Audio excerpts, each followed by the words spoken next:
ಬೀದರ್ ಜಿಲ್ಲೆಯ ಔರಾದ್ ಪೊಲೀಸ್ ಠಾಣೆಯಲ್ಲಿ 53/26 ಪೋಕ್ಸೋ ಹಾಗೂ 103 BNS ಕಾಯ್ದೆಯಡಿಯಲ್ಲಿ ಪ್ರಕರಣ ದಾಖಲಾಗಿರುತ್ತದೆ.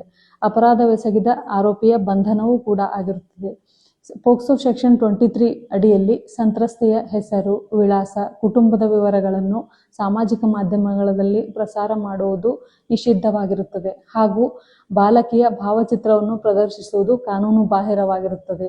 ಕಾನೂನು ಉಲ್ಲಂಘನೆ ಮಾಡಿದ್ದಲ್ಲಿ ಪೋಕ್ಸೋ ಸೆಕ್ಷನ್ 23 ಅಡಿಯಲ್ಲಿ ಪೋಕ್ಸೋ ವಿಶೇಷ ನ್ಯಾಯಾಲಯವು 6 ತಿಂಗಳಿನಿಂದ 1 ವರ್ಷದವರೆಗೆ ಜೈಲು ಶಿಕ್ಷೆ ಹಾಗೂ ದಂಡವನ್ನು ವಿಧಿಸುತ್ತದೆ.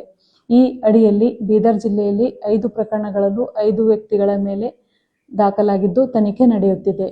ಬಾಲಕಿಯ ಘನತೆ ಹಾಗೂ ಗೌಪ್ಯತೆಯನ್ನು ಗೌರವಿಸಿ ಆರೋಪಿ ಬಂಧನವಾಗಿಲ್ಲ ಎಂದು ಬಾಲಕಿಯ ಭಾವಚಿತ್ರವನ್ನು ಬಳಸಿಕೊಂಡು ಅಸತ್ಯ ಪ್ರಚಾರ ಮಾಡಬಾರದೆಂದು ಬೀದರ್ ಜಿಲ್ಲಾ ಪೊಲೀಸ್ ಮುಖಾಂತರ ವಿನಂತಿ ಮಾಡುತ್ತೇವೆ.